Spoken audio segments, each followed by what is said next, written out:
France దేశాన్ని పరిపాలించి ఐరోపా వ్యాప్తంగా ఎన్నో విజయాలను సాధించిన మహావీరుడు నెపోలియన్ తన అంతిమ దశలో వాటర్లో యుద్ధంలో ఓడిపోయాడు. వాటర్లో యుద్ధం ఉంటుంది దాన్ని. ఆయన్ను ఖైదు చేసి బ్రిటిష్ రాజవంశం ఆయన్ను ఒక విడి ద్వీపంలో పంపించింది. అక్కడున్న బ్రిటిష్ సైనిక దళపతులు ప్రపంచమే అబ్బురపడే విధంగా విజయాన్ని సాధించిన మహావీరుడు నెపోలియన్ ఎలాగా ఉంటాడు అనే ఆసక్తితో నెపోలియన్ కోసం ఎదురు చూడసాగారు.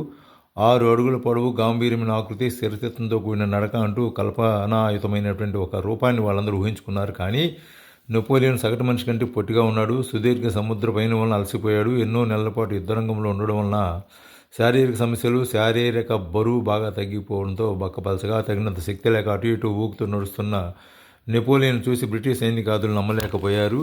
ఇతడిన మనం ప్రపంచ వీరుడుగా గుర్తించింది మహావీరుడిని గుర్తించామని భావించారు. వెంటనే నెపోలియన్ను అవమానించాలనే భావన వారి మనసులో తలెత్తింది. ఒక ఆటతో నెపోలియన్ ఎగతాళి చేయాలని నిర్ణయించుకున్నారు. ముందుగా విందును ఏర్పాటు చేశారు. ఆ విందు సమయంలో నెపోలియన్ కూర్చునే కుర్చీకి పక్కన ఒక డమ్మీ బాంబు పూడ్చిపెట్టబడింది. అది పేలినప్పుడు చెవులు చుట్లే విధంగా శబ్దాన్ని కలిగిస్తుంది, కానీ ఎటువంటి ప్రమాదాన్ని కలిగించదు ఆ బాంబు. విందు మొదలైంది. అందరూ భోజనాన్ని తినడం ముగించిన పిదప చివరగా పండ్రరసాలను తాగడాన్ని మొదలుపెట్టినప్పుడు చాలా పెద్ద శబ్దంతో బాంబు పేలింది. ఆ బాంబును పాతిపెట్టిన సైనిక దళపతులు సైతం దాని శబ్దానికి భయభ్రాంతులైపోయారు. పండ్ల గ్లాసులని కింద పడేశారు. అయితే నెపోలియన్ మాత్రం ఎలాంటి చలనం లేకుండా పండ్ల రసాన్ని త్రాగసాగాడు. నీ కాళ్ళ పక్కనే బాంబు పేలినప్పటికీ నువ్వు ఏమాత్రం బెదరలేదు ఎలాగా అంటూ ఆశ్చర్యంతో వారంతా బ్రిటిష్ సైనికులందరూ నెపోలియన్ని ప్రశ్నించారు. అందుకు నెపోలియన్, జీవితంలో విజయాన్ని సాధించాలనుకునే ప్రతి ఒక్కరూ తప్పకుండా గుర్తుంచుకోవాలి, ఎప్పుడు నా చేతుల్లో పండ్ల రసం గ్లాసును పట్టుకున్నానో ఆ క్షణం నుంచి నా జీవితం యొక్క ఒకే ఒక లక్ష్యం ఆ గ్లాసులో ఉన్న పండ్ల రసాన్ని తాగడమే. అది ముగిసేంత వరకు ప్రపంచంలో ఏం జరుగుతుందనేది నాకు అనవసరం. ఏ ఒక్క విషయం పట్ల నేను ఆసక్తిగా ఉండను. నా యొక్క శ్రద్ధాభక్తులు ఇటువైపు చెదిరిపోవు అంటూ వివరించాడు నెపోలియన్. నెపోలియన్ మాటలు విన్న బ్రిటిష్ సైనికులు ముక్కు మీద వేసుకుని ఆశ్చర్యంలో మునిగిపోయారు.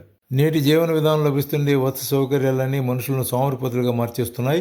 ఇంకోవైపు దృష్టిని దిశ తిప్పుతుండే ఎన్నో విషయాలు అందుబాటులోకి వచ్చేసాయి. సామాజిక మాధ్యమాలు, దృశ్య శ్రవణ యంత్రాలు, గణనీ యంత్రములు, ఆటలు, వీడియోలు అంటూ 24 గంటల పాటు కాలక్షేపం చేసేందుకు అన్ని విధాలైన అంశాలతో ఉన్నాయి. వీటన్నిటిని దాటుకుని ఒకరు శ్రద్ధాభక్తులతో తన యొక్క లక్ష్యం దిశగా పయనించడం అనేది సాధారణ విషయం కాదు. థామస్ అల్వా ఎడిసన్ తన లక్ష్యం పట్ల శ్రద్ధాభక్తులతో ఉన్నందువలననే 1001 ప్రయత్నాలు ఓడిపోయినప్పటికీ చివరిగా విద్యుత్ దీపాన్ని కనిపెట్టాడు. ఇది సాధ్యం కాదు అంటూ ఆ ప్రయత్నాన్ని మారినట్టయితే మనకు ఇవాళ విద్యుత్ దీపం వచ్చేది కాదు. అట్లాగే మనం శ్రద్ధాభక్తులతో అది సాధించవచ్చు. ఇప్పుడు యువత బాగా నేర్చుకోవాలి ఈ విషయాలు.